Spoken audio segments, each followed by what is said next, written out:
अवधूत चिंतन श्री गुरुदेव दत्त श्री स्वामी समर्थ. रिलेजेस काकू या आपल्या चॅनलवर तुमचे मनापासून स्वागत करते आणि व्हिडिओला सुरुवात करते.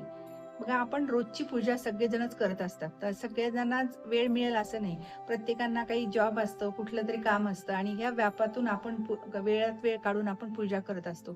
तर ही पूजा अगदी साध्या सोप्या पद्धतीने, पंचोपचार पद्धतीने आपण पूजा कशी करायची ती आज आपण व्हिडिओमध्ये बघणार आहोत. व्हिडिओ शेवटपर्यंत नक्की बघा.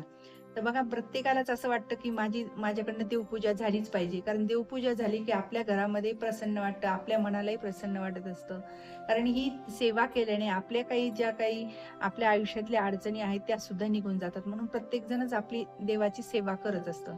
तर ही पंचोपचार पद्धतीने म्हणजे आपली पूजा कशी करायची, तर पंचोपचार पद्धती म्हणजे अगदी साधी सोपी आहे. सगळेजणच करत असतील, पण अगदी म्हणजे साध्या सोप्या पद्धतीने मी तुम्हाला सांगणार आहे.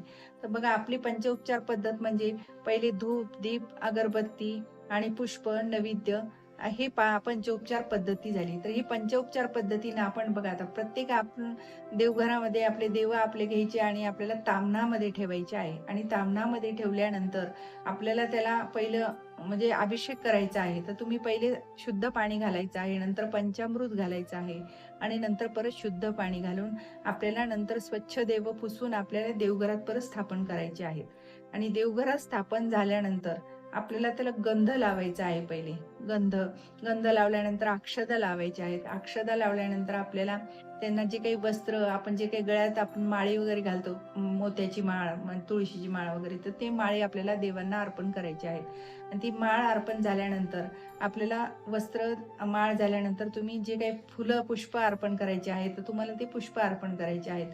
तर आपल्याकडे आता बरेच प्रकारचे आपण फुलं आणतो. सुगंधित फुलं अर्पण केले तर देव लवकर आपल्यावर प्रसन्न होतात आणि आपलं सुद्धा मन प्रसन्न होतं. घरात अगदी सुगंध दरवळला की घर सुद्धा प्रसन्न होतं. म्हणून आपण सुगंधित फुलं अर्पण करावं देवांना. मग हे सुगंधित फुलं झाल्यानंतर आपल्याला धूप दीप यांनी पण आपल्याला ओवाळायचं आहे. आणि जो काही तुम्ही खडी साखरेचा नैवेद्य वगैरे अर्पण करणार आहात, पूजा करताना आपण खडी साखरेचा, गुळ खोबऱ्याचा हा नैवेद्य करतो, तर मग आपल्याला हा अर्पण करायचा आहे. तर ही झाली आपली पंचोपचार पद्धतीनं पूजा. तर ही अगदी म्हणजे धावपळीच्या जीवनामध्ये जसं आपण कमी देव असेल तर पटपट होती आपली, जास्त देव असेल तर वेळ लागतो. तर बघा, जास्तीत जास्त देव आणण्यापेक्षा अगदी पंचायतन पद्धतीनुसार जर आपण घरात देव ठेवले तर आपली पूजाही लवकर होती आणि सगळ्या जे काही देव आपण पंचायतन पद्धतीनं मांडतो तर त्याची आपली पूजा सुद्धा व्यवस्थित होती. पण असं काही काही जण आता बरेच कुठं गेले यात्रेला की आणली तिकडून मूर्ती, कुठं गेले की आणली तिकडून फोटो, हे असं कधीही करायचं नाही. कारण मोजके देव असेल तर तुम्हाला सुद्धा पूजा करायचा उल्हास येईल, टापटीपणा राहतो.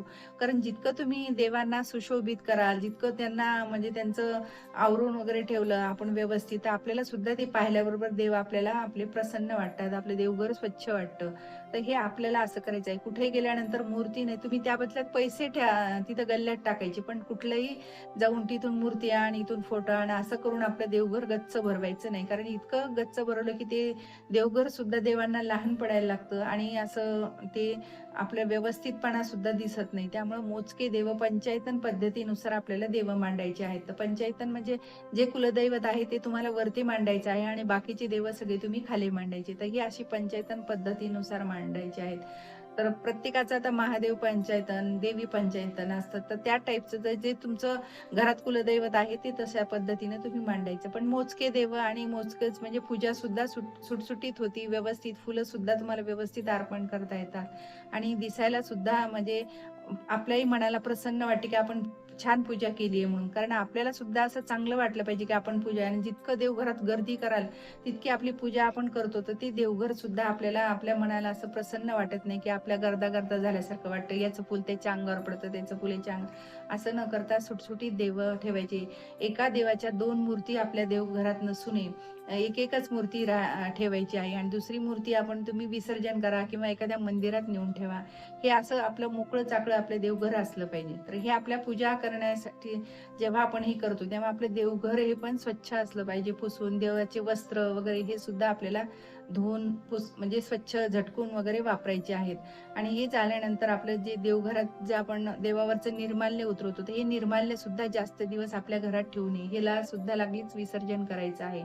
आणि देवावरची फुलं जेव्हा काढतो तर ते लागलीच आपण विसर्जन केले पाहिजे एका ठिकाणी. जेव्हा तुम्ही एका ह्याच्यात जमवून ठेवा, नंतर न्या बाहेर, पण ते देवाजवळ न ठेवता, देवाच्या अंगावर जास्त वेळ न ठेवता, ते निर्माल्य सुद्धा आपल्याला एके ठिकाणी बाजूला करायचं आहे. आणि जेव्हा तुम्ही पूजा करता तेव्हा आपण समई लावायची आहे. तेल वात म्हणजे समई तेल वात लावतो आणि निरांजनी जी आहे आपल्याला आरती करायची आहे, त्याच्यात आपल्याला तूप, फुलवात, साध्या वाती म्हणा, आपण त्याच्यामध्ये फुलवाती लावतो, तुपाची वाती लावतो निरंजनामध्ये. आणि जेव्हा आपल्याला देवासमोर आपण जेव्हा लावतो तर तेलवात लावून आपल्याला समई चालू ठेवायची आहे आणि मग आपल्या पूजेला बसायचं आहे.